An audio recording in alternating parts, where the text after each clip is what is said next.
And do you think the long layoff may have contributed to kind of some of the sluggishness on offense at all? No, I mean, I guess it's possible. I didn't think so. I thought, when they came out and they were holding it on offense and turning it over, continuity, keeping us on defense, that takes a great deal of effort. We held them to 26 in the first half. Did an unbelievable job. What that does is it drains your energy a little bit when you're trying to draw on it. And the other thing that was a little disappointing was they got 10 offensive rebounds in the first half. So we got some stops, they got some rebounds and put them back in, and that's why the score was as close as it was, I thought. But we're able to rotate guys and do a lot of good stuff there. Fran, you're 9-0 at home now. I mean, obviously that's, you talked about defending the home court. Now you've done it once in the Big Ten. Just talk about the importance of that. Well, you watched the Big Ten today. I mean, it's just brutal. We know that. It's so hard to go on the road and win. You have an atmosphere like we had tonight. The Hawk fans were spectacular, and we appreciate it. And obviously didn't play a perfect game, but played well enough to win. And you just put it behind you, and we got 17 more. You're the Big Ten's leader in rebounding. Nebraska was last coming in. They out-rebounded you in the first half. Was that more about effort, or was it about positioning? Well, no, it was more of, they had to spread out, and they had a small, quick lineup before they were driving. So now you got to come over and help. And now what we didn't do then was block out on the weak side. But the problem there is, oftentimes your 5-man's coming over, so now your point guard's trying to block out their center. Pickford's the guy who had 8. A lot of it was off, drives. We come to block. They draw us, and he just slides in there and gets it. You got to give him credit. We got to do a better job of getting inside him, even if it's a small one. You got to get inside him. We didn't do that. You got to give him credit. What did they do in the last 8 minutes to cut that lead that you had from 20 to 5? Well, it all started when they go up 20. We don't get the rebound, and they hit a 3, and then we turn it over and foul. So in 38 seconds, we get 5 points by the back. And now, we're getting fouled. We're making 1, and Petaway in that situation is really good. Petaway and Biggs are both really good in that situation. And, especially when Petaway's knocking in 3s, because he's a handful off the dribble, because he's a spin guy and he's a finger roll guy, and he gets fouled.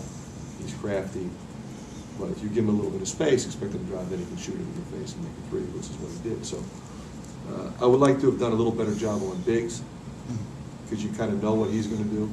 Petaway's sort of multi-dimensional.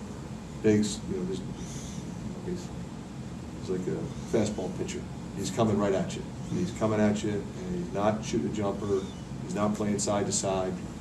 So in that case, those guys are really hard to guard, especially when they're powerful and quick like he is. So you've got to get help.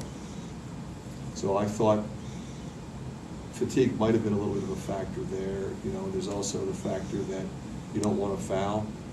You got to lead. We don't want to give an N1. We don't want to stop the clock with a foul.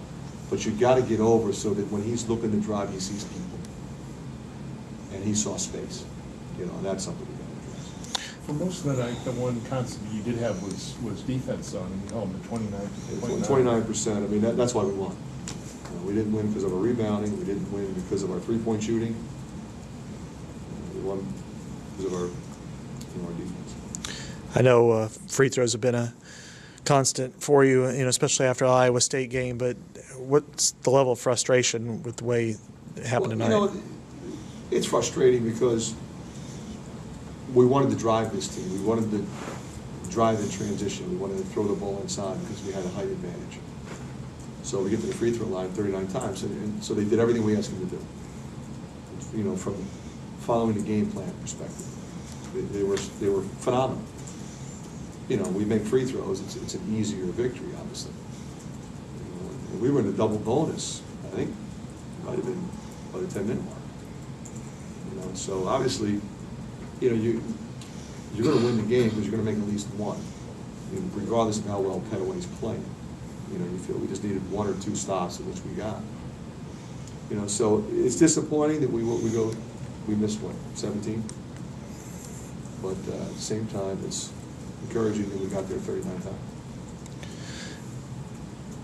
You haven't won your Big Ten opener yet. This is the first time, and based on last year's meat grinder, I think you opened with Indiana and you had Michigan State thrown in there.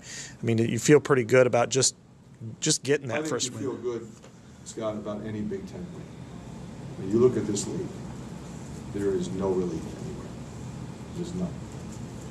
Whether you're home, no matter who you're playing, I mean, tell me there's a better player than Petaway in our league, in the country.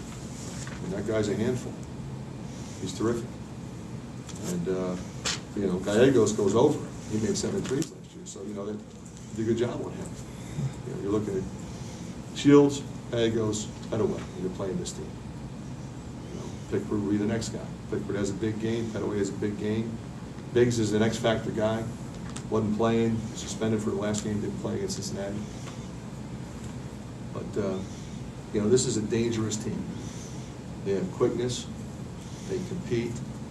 Tim does a great job with them. He's got them organized, and they share the ball. We turned them over 13 times, but it wasn't, you know, it wasn't a ton. We were getting after them pretty good. Luckily, we were able to contest. How's Marble's back? Is it spasms or is it tightness or?